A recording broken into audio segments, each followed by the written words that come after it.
Bonjour Arnaud. Bonjour Sandra. Nous sommes avec vous aujourd'hui pour vous faire découvrir l'Assemblée nationale dans notre démocratie. Alors, comme vous pouvez le voir autour de nous, nous sommes au cœur de Paris, dans la capitale. Dis-moi Arnaud, est-ce que tu savais que l'Assemblée nationale était un ancien palais? Ah non, je savais pas du tout ça. Bah écoute, je te propose tout de suite d'aller découvrir quelques-unes de ces magnifiques salles, pendant que moi je fais découvrir l'Assemblée nationale à nos amis. Mais attention, ne t'éloigne pas trop, on aura besoin de tes explications. D'accord, je me tiens prêt. Et vous, suivez-nous.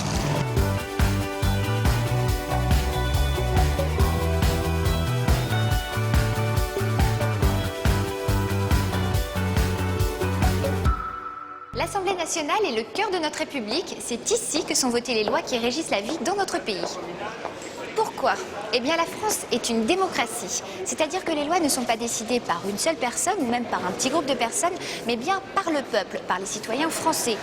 Mais comme nous sommes très nombreux, plus de 65 millions d'habitants évidemment, il serait très difficile de demander à chacun son avis sur chaque loi et chaque décision politique. Alors pour ça, eh bien, il faut trouver des représentants pour exercer le pouvoir. En France, les représentants du peuple sont les députés et les sénateurs. Les députés se retrouvent et votent les lois ici, à l'Assemblée nationale. Ils sont là aussi pour contrôler l'action du gouvernement.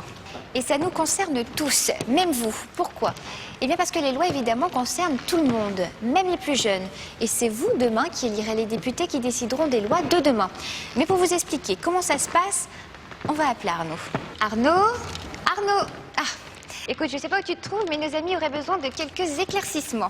Oui Sandra, je suis dans la bibliothèque. Il y a 700 000 livres à la disposition des députés. C'est vraiment impressionnant. Pourrais-tu nous expliquer comment ça se passe, l'élection des députés? Les élections des députés, c'est très simple. Les députés sont les représentants des citoyens. Ils sont élus pour 5 ans au suffrage universel, c'est-à-dire par l'ensemble des Français. Il y a beaucoup de députés en France. En fait, il y en a un par circonscription. Mais alors vous allez me dire, qu'est-ce qu'une circonscription? Comme vous le savez, la France est divisée en départements. Il y en a 96 en métropole et 5 en Outre-mer. S'y ajoutent d'autres territoires d'Outre-mer et 11 circonscriptions qui représentent les Français habitant à l'étranger. Chaque département est ensuite divisé en fonction de la taille de sa population en plusieurs circonscriptions.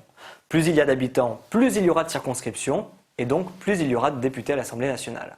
Chaque circonscription élit un député. Il y a 577 circonscriptions, donc 577 députés. Prenons un exemple. Le Cantal, qui est un département qui compte peu d'habitants, n'est divisé qu'en 2 circonscriptions.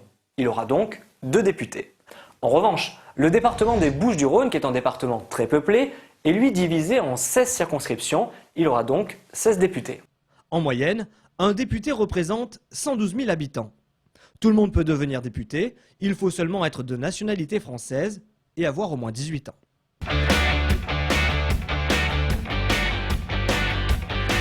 Nous sommes ici dans le périmètre sacré. Alors on dit qu'il est sacré car personne n'a le droit d'y pénétrer pendant que les députés travaillent.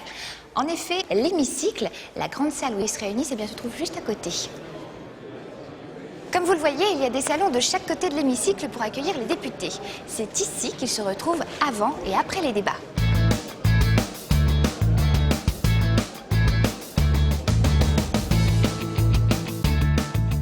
L'Assemblée nationale est un petit peu la deuxième maison des députés. D'ailleurs, chaque député dispose d'un bureau où il peut travailler et même dormir si sa circonscription est loin de Paris. D'ailleurs, allons en voir un. Entrez. Bonjour. Bonjour. Enchanté. Enchanté. Alors, monsieur Lagarde, vous êtes député de quel département? Je suis député de Seine-Saint-Denis. D'accord, et votre travail consiste à proposer des lois, c'est important dans notre société? Pour vivre ensemble, on a besoin de règles communes, de règles partagées, qui permettent par exemple de garantir la liberté de tout le monde. Et puis aussi parce qu'on a besoin de prendre des décisions en commun. L'argent des impôts qui vient de tous les citoyens, savoir à quoi l'utiliser. Est-ce qu'on le met dans l'éducation, dans la justice, dans la sécurité, dans la défense nationale? C'est à l'Assemblée nationale qu'on prend ces décisions. Mais alors comment naissent les lois? Par exemple, la loi sur les emplois d'avenir pour les jeunes? Les lois naissent souvent d'un besoin. Les jeunes de 16 à 25 ans sont ceux qui ont le plus de mal à trouver un travail. Et pour leur permettre d'intégrer le monde professionnel, d'avoir un emploi, donc une autonomie et une dignité, la question de cette loi, c'est comment on facilite leur accès au monde de l'emploi. Alors, vous, les députés, en étant sur le terrain, vous vous rendez compte des choses à améliorer dans notre société? Dans notre circonscription, là où nous sommes élus, nous rencontrons les citoyens, les associations, les entreprises, les élus locaux. Ils nous font part de leurs besoins, de leurs attentes, de leurs difficultés. Et nous venons les porter ici à l'Assemblée nationale en défendant ce qui nous paraît nécessaire afin de mieux répondre à leurs attentes et leurs besoins. Merci beaucoup, Monsieur Lagarde. Donc vous l'avez compris, les lois sont débattues par les députés, soit ce sont eux qui proposent les lois, soit, et là c'est plus souvent le cas, c'est le gouvernement. Alors, ça devient un petit peu compliqué, hein. Arnaud, où es-tu? Oui Sandra, je suis actuellement dans la salle des conférences. C'est là que les députés viennent chercher leur message dans ce meuble bizarre qui s'appelle le piano. Et dis-moi, est-ce que tu peux nous expliquer qui est à l'origine des lois? Première possibilité, le texte de loi peut être proposé par un ou plusieurs députés. On parle alors d'une proposition de loi.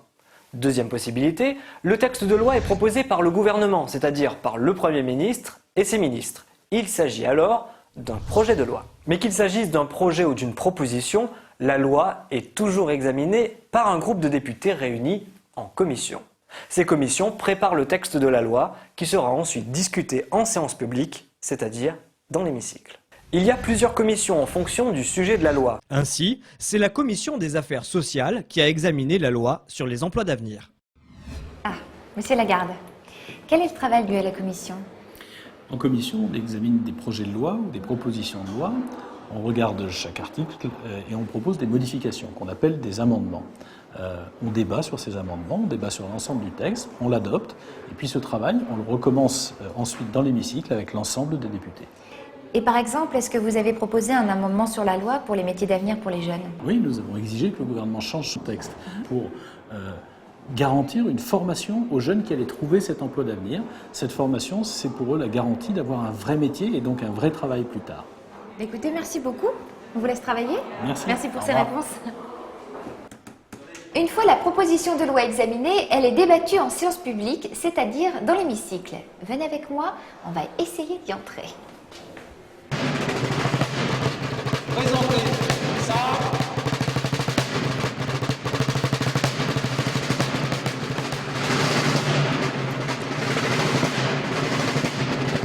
Le président de l'Assemblée est avec le président de la République, le Premier ministre et le président du Sénat, l'un des plus hauts personnages de l'État.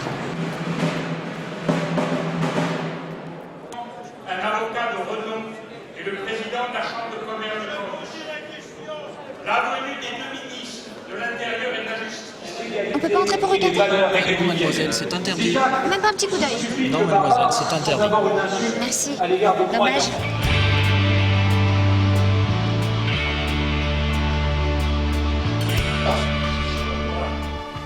Arnaud, t'es toujours là?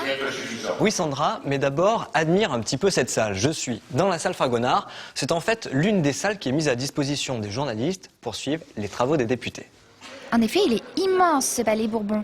Mais dis-moi, qui fait quoi exactement ici dans l'hémicycle? Tu peux nous éclairer? Pour répondre à ta question, Sandra, l'hémicycle est, comme son nom l'indique, un demi-cercle où sont disposés les bancs des députés. Au centre siège le président de l'Assemblée nationale. Son rôle est de répartir le temps de parole entre les députés et de veiller au bon déroulement du débat. Derrière lui se trouvent les fonctionnaires parlementaires qui l'aident et le conseillent pour le bon déroulement de la séance. Juste devant le président, il y a ce qu'on appelle la tribune de l'orateur. C'est là que se place un ministre ou un député qui souhaite faire un discours. Les huissiers sont là pour veiller au respect des règles dans la salle. On peut voir aussi le banc du gouvernement. C'est là que s'assoit le Premier ministre et ses ministres. Les sièges des 577 députés sont répartis dans l'hémicycle en fonction de leur appartenance au parti politique. Les députés de droite sont à la droite du président de l'Assemblée nationale, les députés de gauche à sa gauche. Je me trouve ici avec Madame Erika Baretch, députée de l'île de la Réunion, qui a gentiment quitté son siège pour répondre à nos questions. Bonjour Madame la députée. Vous pouvez nous dire comment ça se passe justement pour le vote d'une loi ici dans l'hémicycle? Alors, dans l'hémicycle, tous les députés peuvent venir débattre et bien sûr voter les lois. On commence par une discussion générale, la nécessité de la loi, ses objectifs, son urgence. Et puis ensuite, nous commençons la discussion article par article, parce que chaque mot est important. Et enfin, on vote pour ou contre, on s'abstient sur la loi qui a fait l'objet de tout ce travail. Alors justement, comment ça s'est passé pour la loi d'avenir pour les métiers des jeunes? Alors c'était bien sûr une loi très importante, très attendue pour les jeunes, et c'est un texte de 10 articles qui a mobilisé beaucoup d'énergie, 3 jours de débat, 400 amendements, donc un texte qui a fait travailler beaucoup les députés. Avez-vous un exemple de disposition prise par cette loi? Bien sûr, 2 exemples. C'est une loi qui était à destination des jeunes gens et des jeunes filles de 16 à 25 ans sans qualification, et nous avons décidé d'étendre cette loi pour les jeunes gens et jeunes filles avec qualification, un bac plus 3, qui résident dans des endroits sur le territoire français, en Outre-mer, où le chômage est très important, le chômage des jeunes. Et puis le deuxième exemple, c'est pour les jeunes gens et les jeunes filles qui sont handicapés. Et nous avons décidé que pour eux, les emplois d'avenir pouvaient leur être attribués au-delà de 25 ans jusqu'à 30 ans. Eh bien, merci beaucoup. Avec plaisir.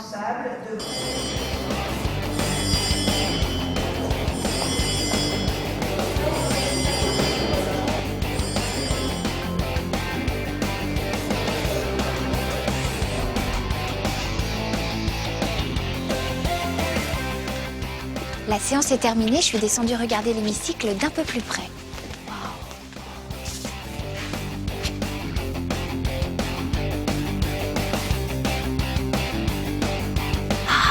Voici le fameux siège du président dont nous a parlé Arnaud. On l'appelle le perchoir. Il existe depuis 1798, après la Révolution. Ça veut dire qu'il a plus de 200 ans. D'ici, le président peut contrôler le temps de parole des députés et regarder le résultat des votes. C'est un véritable tableau de bord. Oh là là, c'est ici que siègent les députés alors. Oh, regardez, sur ces pupitres, il y a un boîtier bizarre. Ce sont des boîtiers de vote. Les résultats s'affichent immédiatement de chaque côté du président. Et regardez, il y a même des connexions Internet sous les sièges. Mais au fait, une fois que la loi est votée par l'Assemblée nationale, que se passe-t-il? Arnaud, est-ce que tu peux nous éclairer, s'il te plaît? Une fois que le texte de loi est voté par l'Assemblée, il est ensuite envoyé au Sénat où siègent les sénateurs. Pour que le texte soit adopté, il faut que le Sénat le vote dans les mêmes termes, c'est-à-dire sans en changer une seule ligne. Si le Sénat ne change ne serait-ce qu'une phrase, le texte sera renvoyé à l'Assemblée pour un nouvel examen et donc un nouveau vote. C'est ce qu'on appelle la navette. S'il n'y a pas d'accord avec le Sénat, le dernier mot revient à l'Assemblée. Une fois le texte voté définitivement, le président de la République promulgue la loi qui sera alors publiée au journal officiel et que l'on pourra aussi consulter sur Internet. Mais il faut savoir que le travail des députés ne s'arrête pas là. Il consiste aussi à contrôler l'action du gouvernement. Qu'est-ce que ça veut dire? Eh bien, que les membres du gouvernement viennent 2 fois par semaine à l'Assemblée pour répondre aux questions des députés concernant leurs actions et la politique qu'ils mènent. Les mardis et mercredis, les ministres arrivent à l'Assemblée par la cour d'honneur. Ah, Madame Barecht, justement, je vous cherchais, j'ai encore quelques questions à vous poser. En quoi consistent les séances de questions au gouvernement? Alors, ce sont des séances chaque semaine pendant lesquelles les députés, alors elles durent 1 heure, et les députés ont chacun 2 minutes pour poser leurs questions et le gouvernement 2 minutes pour y répondre sur des sujets qui les intéressent. J'imagine que le ton monte parfois. Ça arrive, Ah ouais? effectivement, parce qu'on est en démocratie, mais nous sommes là pour débattre, pour dire aussi ce que nous pensons. Et le président, il est là aussi pour calmer, pour remettre un peu d'ordre dans tout ça. Et ces questions ont pour but de contrôler le gouvernement, elles sont nécessaires, j'imagine. Elles sont nécessaires, mais elles ne sont pas suffisantes. Alors toute l'année, les députés font des enquêtes sur différents sujets qui intéressent chacun d'entre nous. Ça peut être l'éducation et la gestion des déchets, très intéressant. D'accord. Et alors justement là, derrière, on voit que ça s'affaire. Qu'est-ce qui se passe là-bas?